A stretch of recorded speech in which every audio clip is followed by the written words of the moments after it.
Olá, alunos e alunas do Paraná, tudo bem com vocês?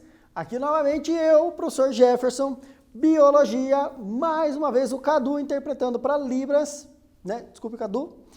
E mais uma aula sobre artrópodes. Vamos continuar. A aula passada falamos sobre toda a história natural do grupo. Agora nós vamos falar sobre a classificação do grupo. E olá, mais uma notícia interessante para nós, bem recente essa. A empresa de pesquisa agropecuária de Minas Gerais desenvolve projeto para controle biológico de gafanhotos. Aqui na imagem, um gafanhoto numa bananeira. A nuvem de gafanhotos, o nome científico dele, que avança pela Argentina e se aproxima do sul do Brasil, ameaçando a agricultura da região, tornou-se uma notícia preocupante nos últimos dias. Já faz algum tempo que os ataques de várias espécies de gafanhotos em diversas culturas e pastagens dão sinais do potencial destrutivo desses insetos em algumas regiões do Brasil, como relata a pesquisadora da empresa de pesquisa agropecuária de Minas Gerais, Madeleine Venzon. Em 2017, fui contatada sobre o problema do ataque de ortópteros em pastagens de uma propriedade em Morada Nova de Minas. Posteriormente, houve uma demanda de produtores de banana no norte de Minas, relatando os danos nas cascas dos frutos, o que inviabiliza a comercialização e consumo in natura. Explica. A partir desses fatos, foi elaborada uma proposta de trabalho seguida do projeto. Identificação e controle microbiano de gafanhotos praga. Esse era o nome da pesquisa dela.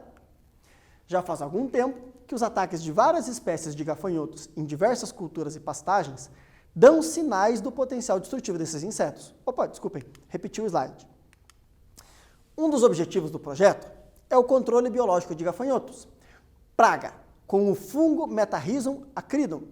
Em testes de campo, o fungo se mostrou eficiente no controle de uma espécie de gafanhoto no Mato Grosso. O isolado CG423 do fungo foi cedido pela Embrapa, Recursos Genéticos e Biotecnologia, parceira do projeto. Qual que é a ideia, pessoal?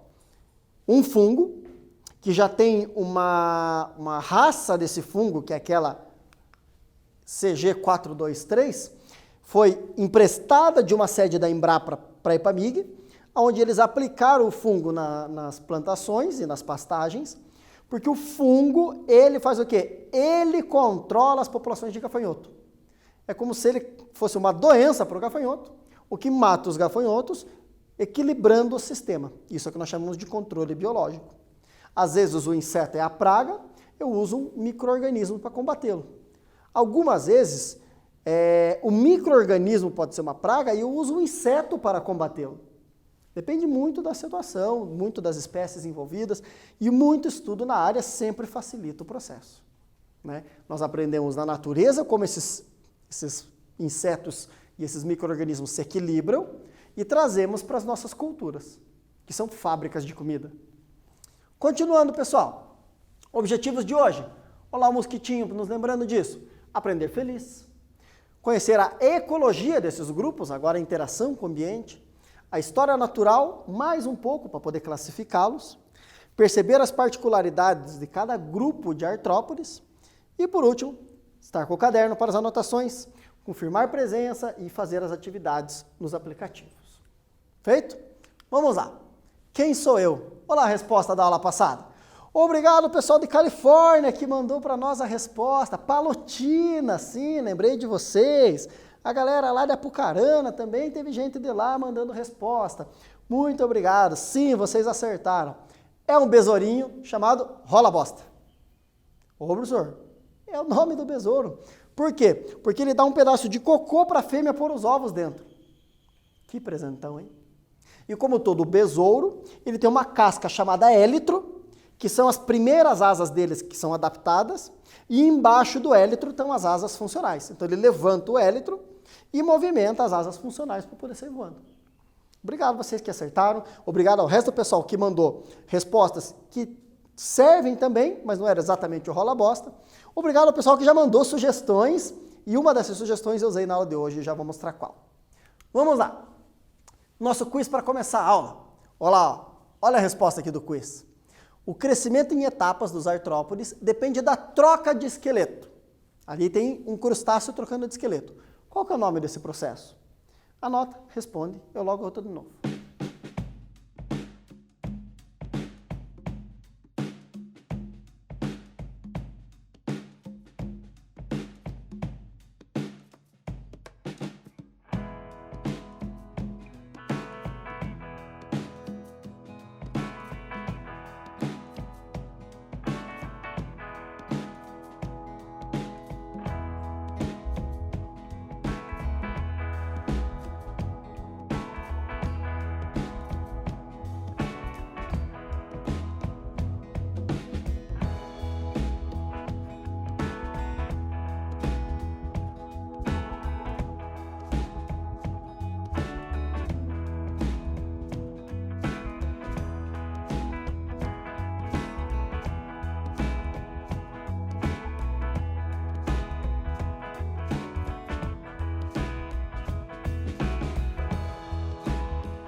Fácil, né? A troca do esqueleto chama-se muda, ou também pode ser chamada de equidise.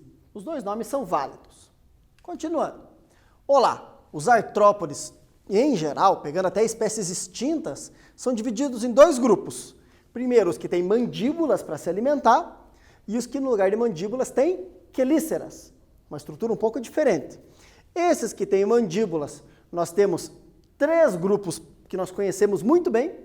Os crustáceos, aqueles que têm muitos pés, que daí são dois grupos parentes, quilópodas e diplópodas, como centopeias, e os que têm algumas vezes asas, não é uma regra ter asas, o ancestral tinha asas, mas alguns perderam, que são os que têm 6 pernas. Chamamos de insetos, mas o nome mais adequado é hexápoda. Os quelicerados são o que nós chamamos popularmente de aracnídeos, mas o termo correto é quelicerados. Os extintos trilobitas, Pycnogônida e Merostomata são animais microscópicos, geralmente parasitas, e aqui em aracnida, aranhas, carrapatos e escorpiões e ácaros. Esses 4 grupos que convivem muito com o ser humano. Continuando, meus caros. Olá. Como nós dividimos eles em grupos? Critérios. Divisão do corpo. O corpo é dividido em cabeça, tórax e abdômen. Alguns a cabeça é fundida com o tórax, outros o tórax é fundido com o abdômen, outros o corpo não tem divisão alguma. Isso são critérios. Que outro critério? Os números de apêndices. Quantas pernas, quantas patas, quantas antenas, quantas asas, quantos palpos. Varia. Quais classes nós temos, que nós vamos detalhar hoje? Aracnida, que faz parte de quelicerada, quilópoda, quilos significa 1000, podes, pés, muitos pés, né? Crustáceos, diplópoda, diplópoda significa pares de pernas, e insecta, somos hexápoda, 6 pernas. Então os insetos nós também vamos detalhar na aula de hoje. Aqui exemplar de crustáceo, inseto, quilópoda, aracnida e diplópoda, né? Centopeia, aranha, lacraia, barata e caranguejo. Ótimo? Seguindo a nossa aula. Insetos, para começar. Divisão do corpo, cabeça, tórax e abdômen. Reparem como é muito nítida essa divisão. Olha a cabeça dele. Como ela é bem diferente do tórax. O tórax é onde estão os membros locomotores. Olha o abdômen como é bem destacado. Uma formiga, então, isso é muito mais destacado, né? Ela é bem acinturada na divisão entre os segmentos do corpo. Segundo, podem possuir asas. O ancestral tinha, mas alguns perderam. Pulgas não têm mais asas, por exemplo. Né? Traças não têm mais asas. Mas, em geral, cabeça, tórax e abdômen. E a maneira de se alimentar muda. Então, o aparelho bucal é bem variado neles. Tem aparelho picador, sugador, tem aparelho raspador para folhas, tem aparelho sugador de seiva, tem alguns que tem a probóscide, parece uma tromba, um canudinho para tomar néctar. Varia muito. O que é regra? 3 pares de pernas, hexápoda, 6 pernas, e 1 par de antenas. Isso também é regra. O que mais que é interessante? Olha aqui. Artrópodes, que apresenta o corpo marcadamente dividido. Acabei de falar, né? Ficou fácil. Cabeça, tórax e abdômen. Apresentando 3 pares de apêndices locomotores. Que grupo é esse? Então anota, responde e rapidamente eu volto.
Corpo marcadamente dividido, 6 pernas, insetos, acabamos de falar, né?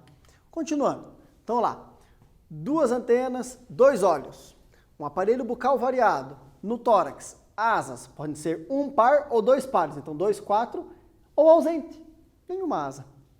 3 pares de patas ou pernas, no abdômen, os órgãos, corpo bem divididinho, bem marcado. O que mais sobre os insetos? Respiram por traqueias, aqueles tubos que conduzem o ar até as lacunas do corpo, que eu mostrei para vocês. Então ele tem os espiráculos na lateral do corpo, esse ar vai entrando por uma rede de tubos que chega até a musculatura.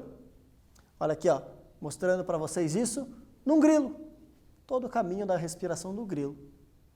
Sangue não transporta gases. Falei na aula anterior, lembra? Que bom que lembra. Crustáceos, caranguejos, camarões, lagostas, o que eles têm em comum? Aquáticos, a maioria, mas tem terrestres. Tatu bolinha é um crustáceo. Um esqueleto externo, que é feito de quitina, mas com grande depósito de cálcio. São os esqueletos mais duros dos artrópodes. O corpo, céfalo, tórax e abdômen. Veja como a cabeça e o tórax são uma peça só. Olha a cabeça com os membros locomotores. E um erro bem comum que o pessoal comete, falar que os pleópodes, essas estruturas aqui no abdômen do camarão, são pernas. Não! As pernas do camarão estão aqui, ó, grudados à cabeça no cefalotórax. Isso aqui é para auxiliar no transporte de ovos e cuidados com as larvas. Tem nada a ver com locomoção. Os membros locomotores estão aqui.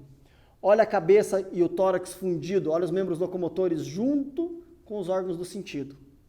Aonde está o abdômen dos caranguejos? Dobrado por baixo do corpo. Veja como eles dobram muito bem o abdômen, os crustáceos. No caso dos caranguejos, dobram tão bem que abrigam as brânquias. No caso do tatu bolinha, ele dobra tão bem que ele vira uma bolinha. E ali dentro estão as brânquias. O tatu bolinha está sempre embaixo da pedra, sempre na sombra, no cantinho, porque são ambientes úmidos, porque brânquias precisam de água para respirar.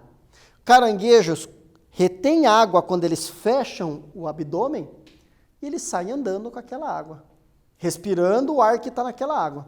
Quando eles precisam respirar novamente, eles voltam para dentro da água, quando a água que eles carregavam já acabou o oxigênio, abrem o abdômen e ficam respirando tranquilamente. Entenderam? Continuando. 5 pares de pernas, olha lá. 1, 2, 3, 4, 5. As pinças contam como apêndice locomotor. Né? 1, 2, 3, 4, 5 pares de pernas. No camarão é mais fininho, mas também tem 2 pares de antenas, tem olhos, tem boca, kit completo nesses animais. Olha que bonito. Nosso lindo caranguejo sal, pessoal do litoral, muito obrigado. Toda vez que vocês coletam, nós podemos nos alimentar deles. Muito obrigado em dobro às pessoas que respeitam período de coleta, tamanho de captura, tem tamanho mínimo e máximo de captura, e o sexo, só pode coletar machos. Tudo bem? Você que compra caranguejos que foram coletados na época errada, no tamanho errado ou o sexo errado, está incentivando as pessoas que fazem essa atividade, incentivando uma forma errada. Então incentive quem faz certo, só compre de quem respeitou a época, o tamanho e o sexo. Perfeito? O litoral do Paraná povoa com caranguejos uçá o Brasil inteiro. A taxa de reprodução aqui é tão grande e as larvas conseguem viajar a distâncias tão grandes no mar que manguezais como os paulistas, os manguezais fluminenses, do Rio de Janeiro, do Espírito Santo, que são muito destruídos por poluição, por construções, por aterro, os caranguejos que nascem lá, a maior parte são ovos que partem do litoral do Paraná. Até os caranguejos cearenses são repostos por reprodução no litoral do Paraná. Veja a importância no nosso litoral. Veja que animal maravilhoso, que capacidade incrível e que saboroso que ele é. Se nós tivermos uma gestão eficiente, associada ao conhecimento, a espécie não se exaure, não some, não acaba. Correto? Sim, nisso. Olá, tatu bolinha, com as brânquias bem protegidas. Corpo deles. São divididos em vários subfilos, né? Onde encontramos caranguejo, lagosta. O corpo tem uma cabeça e um tórax unidos e um abdômen. Então, 2 partes, 2 tagmas. Camarões, as cracas, aquelas cracas que dão na pedra. São o quê? São crustáceos também. Muito interessante, né? Uma casca muito dura. Tatuzinhos de jardim, ou tatu bolinha. Perfeito? Vamos lá. Continuando a nossa aula, trocando de grupo, aracnídeos. Aracnídeos que não são só as aranhas, como por exemplo aqui, os ácaros. Você que tem problema respiratório, sabe muito bem o que é o convívio com os ácaros, como ele é difícil. Geralmente terrestres. No grupo dos quelicerados, tem os quelicerados aquáticos, mas aracnídeos são terrestres. Eles não têm antenas, para sentir o ambiente eles usam os pedipalpos. Eles não têm mandíbula, têm quelíceras, pequenas pinças. O corpo tem o cefalotórax e o abdômen. Alguns parecem até que o abdômen é fundido ao tórax e não à cabeça. Tem 4 pares de pernas e as antenas são ausentes. Ótimo! Número de olhos, isso é para definir espécie, não para definir classe. Então, por exemplo, em aranhas, o número de olhos ajuda-nos a definir a espécie que a aranha pertence. Olha só que bonito esse sorriso. Para que essa imagem? Para mostrar para vocês os pedipalpos. É isso aqui que substitui as antenas. O pessoal da fotografia tem toda uma técnica para poder tirar uma foto nítida de algo tão pequeno tão ampliado, chama super macro. Veja como o próprio corpo do animal fica distorcido. A câmera se transforma quase em um microscópio. Olha só que imagem interessante. Olha só quantos olhos. Isso aqui é uma aranha armadeira chamada Foneutria, um grupo de espécies chamada aranhas de jardim, que tem venenos muito mais potentes da aranha marrom, mas o número de incidentes com eles é muito menor. Porque são animais, primeiro, externos, não gostam muito do ambiente interno de casa. Segundo, são animais que eles fogem muito mais facilmente que a aranha marrom. A aranha marrom ela não foge tão bem, então acontecem mais incidentes com elas. As aranhas marrons buscam lugares quentes e escuros da casa, cobertas, sapatos, etc., o que facilita também os incidentes com elas. E aqui na nossa região ela tem um desenvolvimento muito favorecido, tanto pelo clima quanto pela maneira de construir casas e tudo mais. Nossa região que eu digo Paraná, principalmente a região sul e leste do estado. Então tem um amplo estudo em cima delas, inclusive com contravenenos, né? Antídotos para os venenos para casos de incidentes. Um exercíciozinho para nós sobre esse grupo. Observe abaixo a foto do carrapato amblioma americano e analise cuidadosamente as suas características. Levando em consideração características como estrutura corporal, antenas, número de patas. Marque a alternativa que indica corretamente o subfilo ao qual pertencem esses animais. Então tá lá, observe atentamente, anotem, desenhem o máximo de qualidade que você puder, depois vai vir o slide com as alternativas e você responde.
Pessoal, olha bem para eles.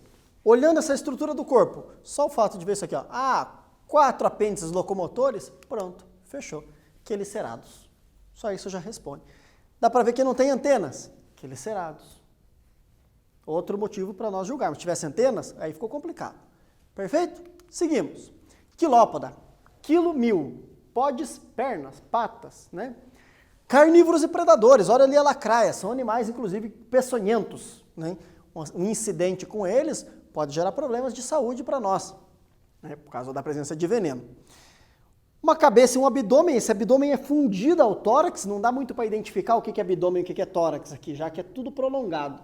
Mas a cabeça, onde estão os órgãos dos sentidos, ela é bem destacada. Um par de pernas para cada segmento do corpo, para cada tagma, e antenas bem longas. É o que diferencia quilópodas de diplópoda, é que eles têm um par de pernas por segmento, enquanto o diplópoda vai ter 2 pares, ou seja, 4 pernas para cada segmento do corpo. Olha lá os diplópodas. Uma centopeia, que tem mais do que 100 pernas, depende do tamanho dela. Vamos lá, 2 pares de pernas para cada segmento do corpo. O resto é tudo igual. O que é igual? Uma cabeça e um abdômen. O abdômen fundido ao tórax. 2 pares de pernas, que é a diferença, e um par de antenas. Mais curtas, mas o número é igual. Quando se sentem ameaçados, eles se enrolam. É a técnica de defesa deles, se enrolar. Só que agora tem uma diferença. Herbívoros. Não temos problemas de incidentes com esses animais, podemos pegar na mão, enquanto lacraias não é recomendado. O ideal é que se você não conhece o animal, você não chegue nem perto, não tente descobrir sem antes saber se ele vai te fazer mal ou não. Características gerais deles. Quilópodes. Então, centopeias e lacraias. Um par de pernas por segmento. Diplópode. Os piolhos de cobra, os embuás, com 2 pares de pernas para cada segmento do corpo. Bonitinho, né? Esse aqui bonitinho também, mas perigoso. Fiquem longe. Importância ecológica deles. Olha só, esse animal aqui, ó. O que ele está fazendo? Comendo esses. Esses aqui são pulgões. Esses pulgões sugam a seiva das plantas. E vem o maior predador de pulgões de todos os tempos, a joaninha. Ela se alimenta de pulgões. Se você tem problema de pulgão na sua horta, consiga joaninhas. Você vai alimentar as joaninhas e vai acabar com os pulgões. Esses pulgões que muitas vezes eles são criados propositalmente. Por quê? Porque eles têm um pigmento no corpo deles que serve de corante. Corantes amarelos e corantes vermelhos geralmente são obtidos a partir de pulgões. Então é bem comum, se você olhar alguns alimentos, o corante, o vermelho, ou ele é cúrcuma, ou ele é a partir de pulgões. Eu agora não me recordo o nome da substância, mas ele é extraído dos pulgões. Então, algumas vezes são predadores, outras vezes são presas, então eu uso eles como iscas para promover uma vida melhor para uma outra espécie que eu quero regenerar. Eles são muito bons para ajudar a reciclar nutrientes. Numa floresta, por que é difícil achar cocô de outros animais? Porque o rola-bosta que nós comentamos, ele transporta isso e auxilia no processo de fracionamento e decomposição, diferente do que nós vemos nas cidades, né? Que não tem esses animais, então se um bicho faz cocô no seu jardim e você não coletar, o cocô fica ali. Porque não tem um rola-bosta para desfazer aquilo. Às vezes o que aquele bichinho se alimentou quando fez cocô também transformou aquele cocô em algo que não é atraente para um rola-bosta, então ele não serve. Tem várias possibilidades para analisar uma situação como essa. Continuando. Além da importância ecológica, tem a econômica. Nós podemos nos alimentar, nós podemos produzir substâncias como os corantes a partir do pulgão, nós podemos extrair substâncias de importância médica com outras importâncias cosméticas, como é feito com algumas borboletas e assim vai. Podem ser pragas, podem ser polinizadores, como as abelhas. Lembra a aula de botânica que eu trouxe isso? Controle biológico, controlam outros animais. Produzir tecidos para nós, como é o caso do bicho da seda, servir como um alimento saudável. Muitas aplicações para esse grupo. Não é? Aplicações médicas, seja porque eles podem transmitir doenças, ou porque neles podem haver substâncias que servem para tratamentos para outras doenças.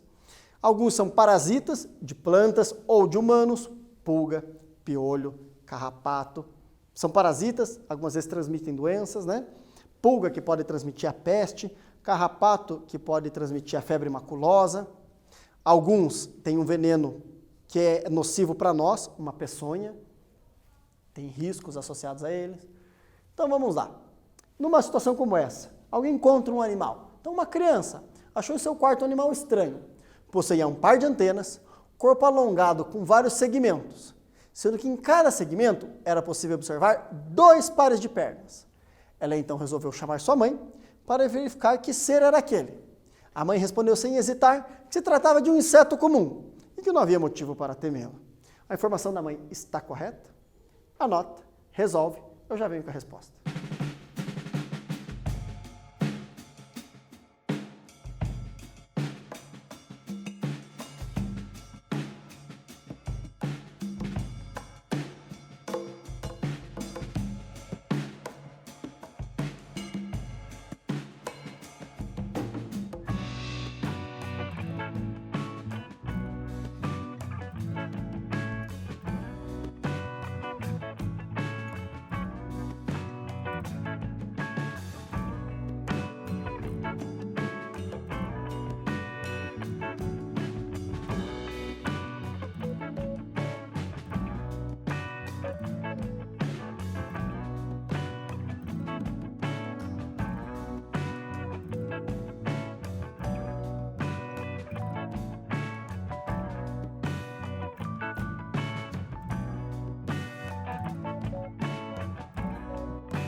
Meninos e meninas, era óbvio que não é um aracnídeo, porque falou em antenas, porém, falou em vários pares de perna para cada segmento. E a mãe disse inseto.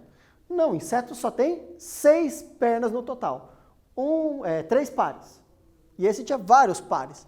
Então, a mãe está errada, pois insetos só possuem 3 pares de pernas. E o corpo em cabeça, tórax e abdômen.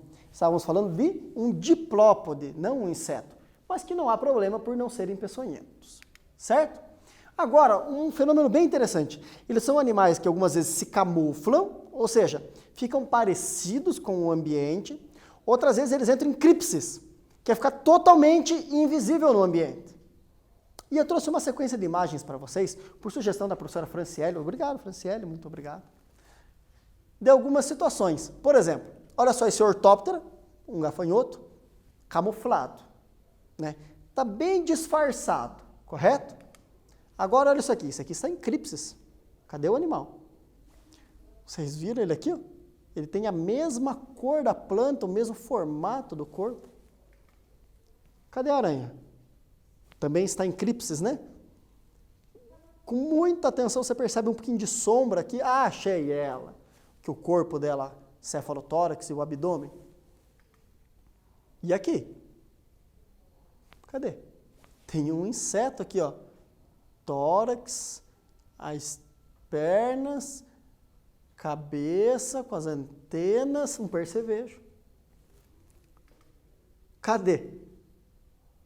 Esse está muito em cripsis, né? Vocês conseguem ver o corpo da lagarta aqui?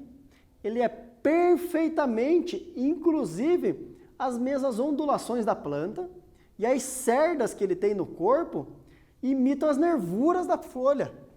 Então ele está muito bem em cripsis, não é camuflado. Camuflado é quando ele se mistura, cripsis é quando ele some. E agora? Cadê o animal? Nesse ramo.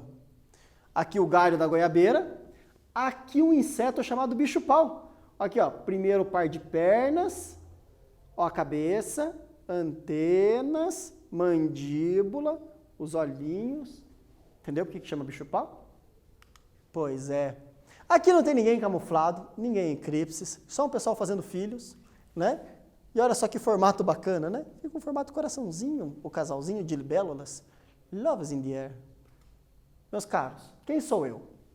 Sou macho, mas meu nome é escrito no feminino. Sou um grande predador, apesar de ter cara de bonzinho. Vamos lá?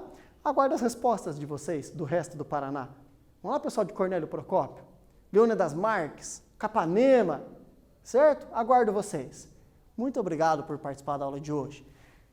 O que acontece com esses animais? Servem como alimentos, indicadores de qualidade, algumas vezes pragas. Podemos controlar outras pragas com eles? Boa gestão dos recursos, boa gestão da quarentena. Certo? Obrigado por acompanhar mais essa aula. Nos vemos na próxima aula com uma retomada de botânica e o professor Jorge vai trazer para vocês uma retomada do reino animal. Até a próxima.